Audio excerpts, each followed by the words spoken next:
صراحة ربنا في حاجة أنا مستغرباها بجد والله. مش عارفة أقولكوا ازاي. بس هو ازاي مثلا واحدة بتطلق من جوزها وما بتاخدش فترة للزعل، تخلص العدة تتجوز واحد تاني. يعني تعملوها ازاي؟ تجيبوها ازاي؟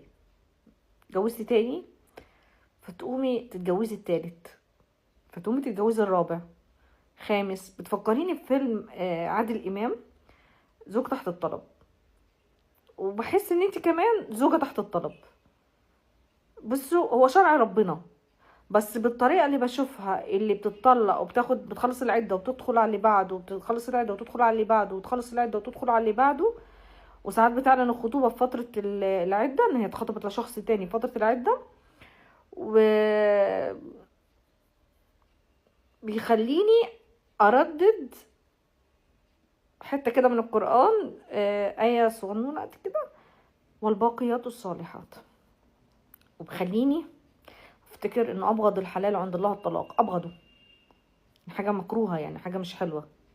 فكون انه الست تتجوز شخص وبعد سنة تتطلق منه، وتتجوز بعده، وتتطلق وتتجوز، تتطلق وتتجوز، ما هو يا اما ده مشروع يعني استرزاق، كل واحد بيتجوز بشروط معينة او بمدة زمنية معينة، يعني اكسباير بيبقى فيه. يا اما لما يعني لما بتخلص الصلاحية بناخد اللي بعده. في حاجة حرمانية في الموضوع، لان اي حد بيتجوز وبيتطلق بتكون اتعلمت من الخطأ اللي قبله.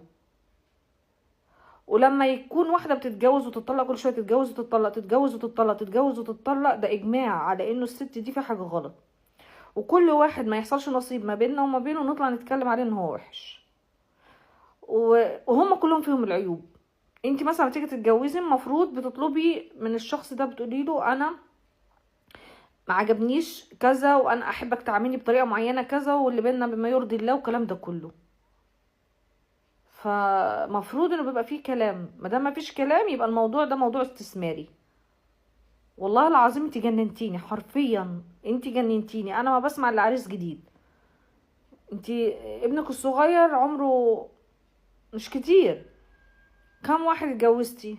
كنت هنا ولا بعد ما سافرتي؟ فانت بتعملي ايه بقى ده كله؟ كلهم وحشين؟ لا، هو في حاجة غلط، حاجة غلط. وارجع اقول انا ما بدخلش في شرع ربنا، عشان شرع ربنا اصلا شوهتوه. بعيدا عن الشرع، الحياء. عشان في حد قال لي يعني ايه يا ام كريم واحده ما تتجوز تاني يعني ما يبقاش في حياء؟ يا ستي اتجوزي تاني واتجوزي تاني، انت حره. بس يا اختي، كل واحد بيبقى في علاقه رسميه مع حد، بعد ما بيسيب بيقعد له فتره نفسيته تعبانه. ما هي السباق، نفسيته بتتدمر. المفروض ان هو انفصل بناء على حاجات سلبيه كانت في حياته. ف... ف... فهو بقى ايه المفروض يعالجها. ما هو ما حدش يوصل للطلاق من باب للطاق. يعني انا مش مشكله عاديه مع جوزها هروح اتطلق، لا، لازم يكون في حاجات كتير، ضرر حصل لي، في مشاكل حصلت لي كتير، فبالتالي انا عايزه اعالجها، عايزه اعالج نفسي وابقى مؤهله لزوج تاني. لكن اقلب وشقلب، اقلب وشقلب، يبقى ده مشروع.